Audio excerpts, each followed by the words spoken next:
adjusting myself for a moment here. So before I say a few words, thanks, Toby. I just want to make an announcement or two. Tomorrow, congregational services will begin at 9:30 in the main sanctuary.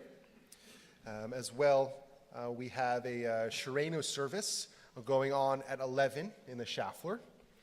For those of you that are going to be coming to services tomorrow, we will be heading immediately afterwards to Central Park for Tashlich. So if you're going to be joining us, you can pick us up somewhere in the park if you're on your midday run. As well, I just want to make a note, really a big plug for Friday evening, as I'm sure you've not been in shul enough, so you want to make sure you're here. But this Friday is Shabbat Shuvah, and it's really a wonderful service to be a part of, to hear about one person's personal path on their own Jewish journey. I think we can all agree that we're all on our own Jewish journey, and it's always nice to hear somebody else put that into words for us.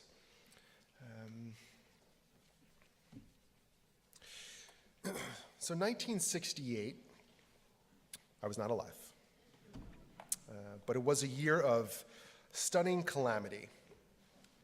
It saw the deaths of Robert F. Kennedy, Martin Luther King Jr.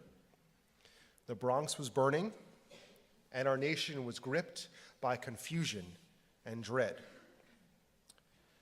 The night before RFK was buried at Arlington National Cemetery, a puppet appeared on television and asked this question: what does assassination mean? That puppet was a tiger named Daniel Striped Tiger, and his voice belonged to a new children's TV host named Fred Rogers.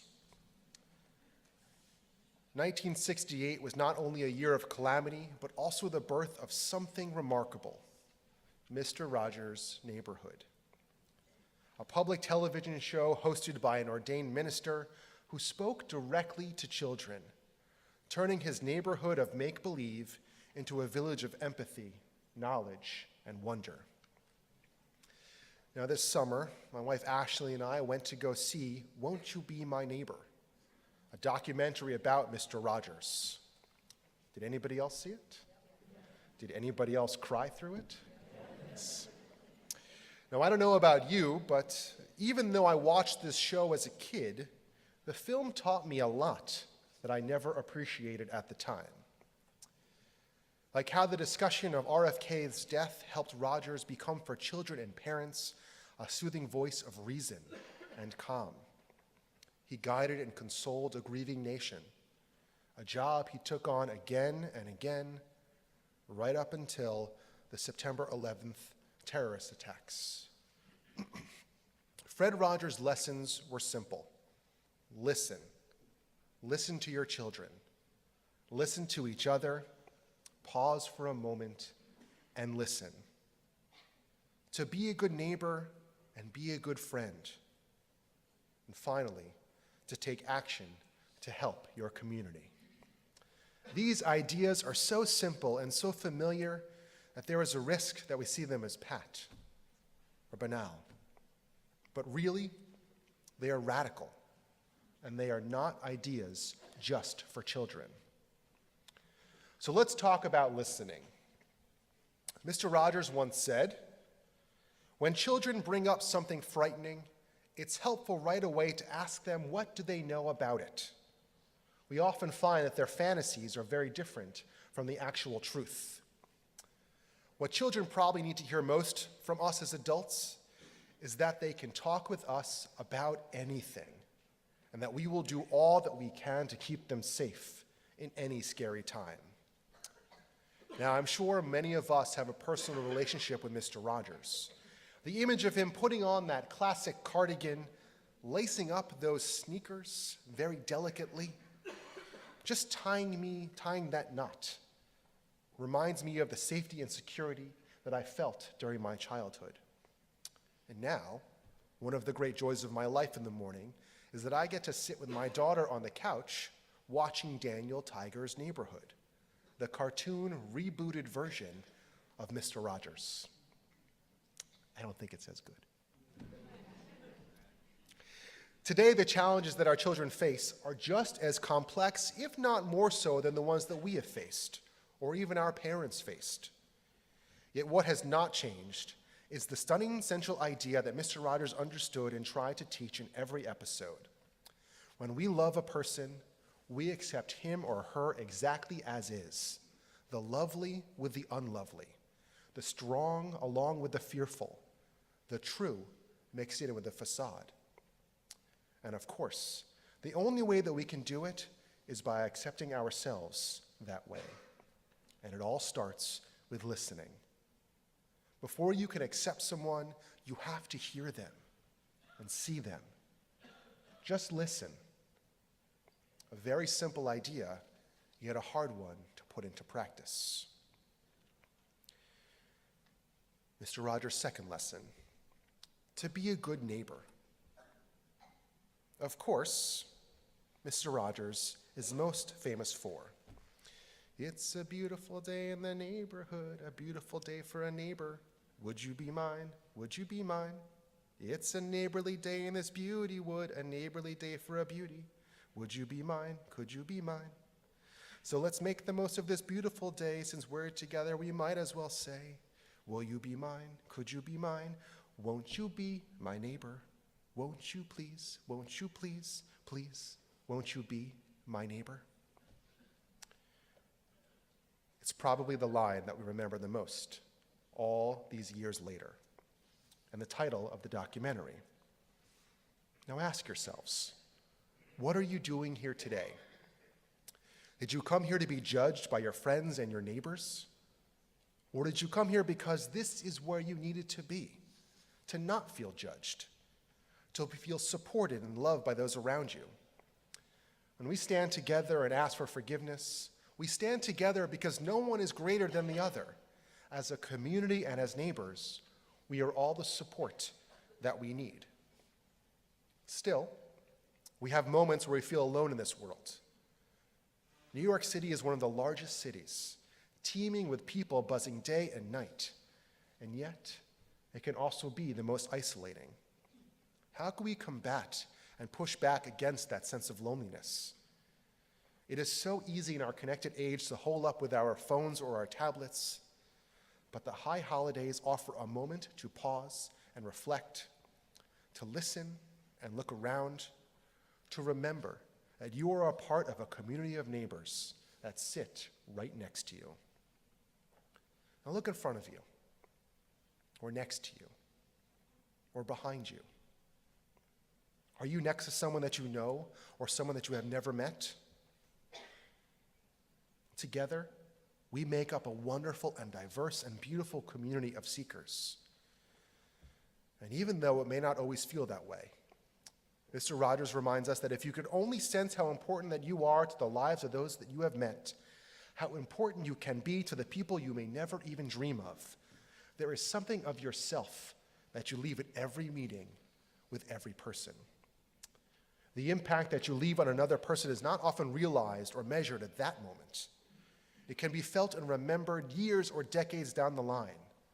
Ask any teacher or camp counselor who bumped into their students or campers. They will tell you the impact realized that day began many years before. Now, as I mentioned before, this year at Congregation Road of Shalom, we will be launching Shalom Sprouts, our newest initiative for young children and the grown-ups who care for them. Offered in our beautifully renovated 5th floor, we will welcome in the next generation into our vibrant Jewish community through Shabbat, holiday celebrations, music, and art. But perhaps, most importantly, we will affirm the teachings of our people and impart on the youngest amongst us that Judaism is a religion of love of the self and love of others. Now, I believe that the youngest members of our community can have authentic and beautiful Jewish experiences that will leave an impact on who they are, at the very core of who they are. And though I may not know if I made a difference on their Jewish journey this year or next, I do believe that it will make a difference down the line. Next week on Yom Kippur afternoon, we will read from the book of Leviticus, a section known as the Holiness Code. And perhaps the greatest principle of Judaism is found within these verses. Ve'ahavta l're'echa kamocha. You shall love your neighbor as yourself. That is the greatest principle. Not individual acts of piousness, not ritual service, but loving your neighbor. So simple, and yet so hard to put into practice. And the last part of that phrase is important. Love your neighbor as yourself. The Baal Shem Tov teaches us that your fellow human being is a mirror. If there is love and compassion in your soul, you will see the goodness in others. If you see a blemish in another, it is your own imperfection that you encounter. Take careful note of the flaws that you perceive in others. We are likely to be oblivious to our own defects, but can easily detect shortcomings in other people. The Baal Shem Tov instructs us to take such observations as indications that we have these shortcomings in ourselves. What a tremendous idea, that the way God allows us to see our faults is through other people. I know from my own personal experience that the people who arouse these feelings in me, I pretty quickly realize are doing something that I used to do, or still do to this day, that I wish I didn't. But viewing the world through a mirror provides us with two opportunities. The first, teshuvah. When we become aware of qualities and character traits in others, we are able to work on and refine those same traits within ourselves. If we rest on these matters, we can begin to have a better understanding of ourselves and how our behavior can affect and affect others in ways that we may not have realized. When we notice the faults in others, we should see that as a red flag that we ourselves have work to do. And second, have compassion on yourself. Forgive yourself and your neighbor by loving your neighbor as much as you love yourself. I think that everyone can probably agree that loving your neighbor is a good mitzvah to strive for. But when it comes to loving those people who bother you, it's much easier in concept than practice. It is true that to love someone, even a neighbor, isn't easy. We all have friends or family or neighbors that drive us up the wall. I had a neighbor in Queens who used to bang with her broomstick on my floor whenever we listened to TV after 9 o'clock at night. Everyone has a Ned Flanders, that frustrating neighbor from The Simpsons. To love your neighbor forces you to stretch yourself, to look beyond yourself, and to enter into a relationship with another. When we realize that these people bother us because they're struggling with things that we ourselves have struggled with, it should immediately spark feelings of compassion. The mirror is the key to loving those whom we have trouble loving. You can love them as yourself in the way that you give yourself breaks and rationalize our own personal faults. Let's just extend that perspective onto others. To be humble and vulnerable is hard, but the reward that love offers us is necessary to us as the air that we breathe. As Fred Rogers teaches, love is in a state of perfect caring. It is an active noun, like to struggle. To love someone is to strive to accept that person exactly the way that he or she is, right here, right now. When we begin to recognize in each other the divine spark that exists within each of us, we are able to move past the differences that we perceive. It is not about truth or faith, but a simple idea of human dignity, that each of us is created in God's image, and that each of us has the ability to act as such. The third lesson, action. Mr. Rogers once said, "There are many ways to say that I love you. There are many ways to say that I care." He would list some examples. being there when things are sad or scary, cleaning up a room, hanging up a coat before you're asked to do it. My mother would have loved that one. Drawing special pictures for the holidays, making plays. But ultimately, the most important thing that we can do is to share our love with the people that we care about. As you grow, I trust that you are finding many more ways to show and tell people that you love them, he said. Those are the most important things that you will ever learn to do, because loving people and animals and the world that we live in is the most important part of being alive. Finally, maybe the idea that we can work together to make a difference right where we are is tantamount to all of them. In one of my favorite episodes, this is also talked about in the documentary, Mr. Rogers invited an African-American police officer, played by Francois Clemens, to rest his feet in a pool on a hot day. Morgan Neville, the filmmaker who made the Rogers documentary, writes, "He was, in his own quiet way, trying to model how we should treat each other. It's really the thing that he was doing over and over and over again. Won't you be my neighbor?" What he's asking is, how do we treat each other? What kind of neighborhood are we going to have? What are the rules by which we live in a society together? It is so simple, and yet is so hard. I can think of no greater lesson to teach our children in today's current political and social reality than action is demanded of each of us to see the divine sparks that exist in the other. For one, we can reach out to those outside who are in need. This is the power of mitzvot, tikkun olam, the Jewish command to go out and make the world a better place than how we found it. Love is not just about caring. It is about responsibility to another person. Rabbi Daniel Ruttenberg teaches that in Hebrew, the word for responsibility is achrayut, from the word acher, meaning another. It is about the willingness to move beyond yourself and to enter into the space with another. When we do that, we find not only do we make change, but that we ourselves are changed. The transformation isn't just over there. It's here, within us, and in the spaces between us. And our community has certainly answered the challenge and call to be responsible to one another. As you probably know, CRS is one of the charter members of the Coalition on the Refugee and Immigration Coalition.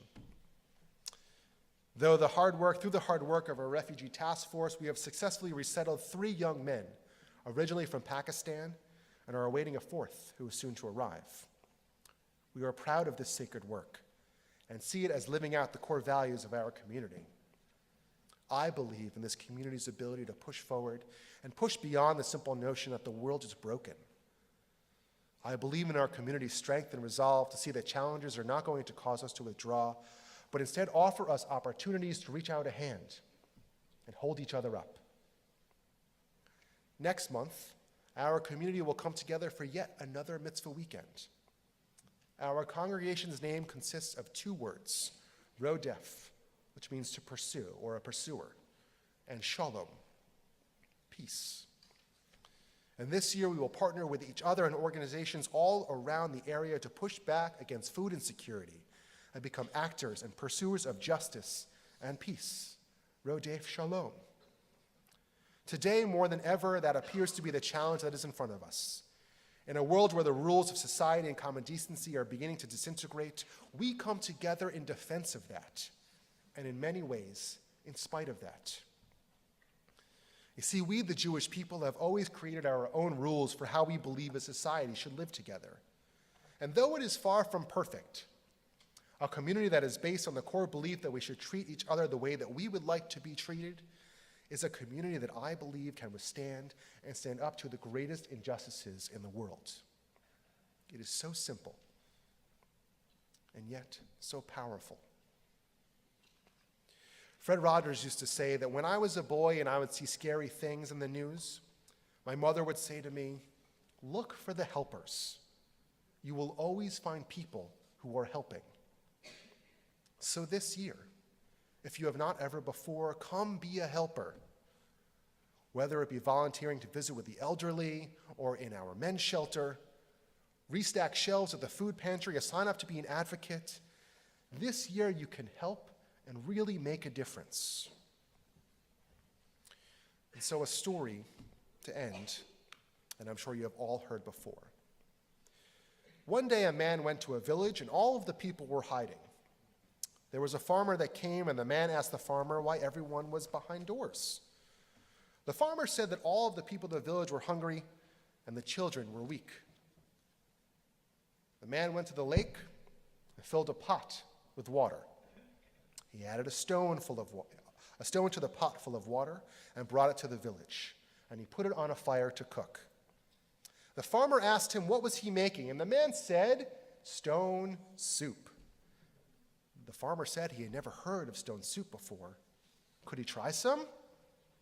The man says, "Of course, but it would taste so much better if only I had a potato to add." So the farmer gave him a potato. And along came another villager who asked the man the same question. And the man said, "The soup would taste so good if you just had some beans to add. So much better, if I had some beans to add." And the villager came back with a handful of beans, added to the soup. Another person comes by and says, "I have an onion to add," and then carrots, some celery, a radish. I'm sure all already thinking about lunch at this point. Now, after a while, the soup pot was filled with many wonderful flavors, and the entire village had a feast. A village elder came by and offered the stranger a great deal of money for that magic stone, but he refused to sell it and traveled on the next day. As he left, the stranger came upon a group of village children standing near the road, and he gave the bag containing the stone to the youngest child, whispering to a group, it was not the stone, but the villagers that had performed the magic. The neighborhood. By working together with everyone contributing what they can, we can achieve a greater good. And it doesn't take much. A potato, an onion, a smile, a hug. In the 50 years since Mr. Rogers debuted, it is clear that the appeal of Mr. Rogers' neighborhood remains that his neighborhood could be any neighborhood. It could be a small village or a big town or the Upper West Side of Manhattan. When I think of a world that I want for all of us, the world that I want my children to grow up in, I think of a world that Mr. Rogers would be proud of. A world that is built on love and not hate. A world that is built on respect and not distrust. A world where the things that keep us together are greater than the ideas that keep us apart. I believe in all of us and the power that we have to make this world a better place. It's a beautiful day in the neighborhood, a beautiful day for a neighbor. Would you be mine? Could you be mine? Won't you be my neighbor? Shana Tova.